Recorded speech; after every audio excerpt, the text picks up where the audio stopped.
বর্তমান সরকারের উপর আস্থা আপনার কতটুকু আছে বলে মনে করেন?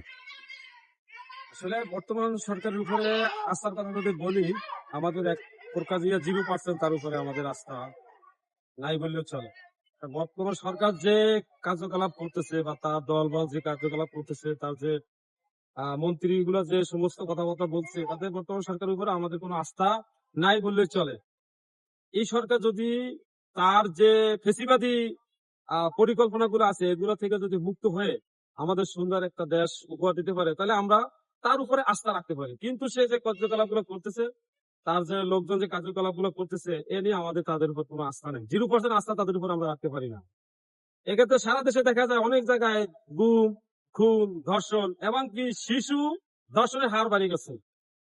সব জায়গায় শোনা যায় কি যুব দলে, ছাত্র দলে, বিএনপি লোকজনে এগুলো করে বেড়াচ্ছে, ছিনতাই, আহাজানি, এগুলো অহরহ বেড়ে গেছে। তাহলে আমরা যেখানে চেয়েছি বৈষম্য মুক্ত সুন্দর একটা সমাজ, সেখানে আমাদের বৈষম্যরও দূর তো দূর কথা, বৈষম্য বেশি তৈরি হয়েছে।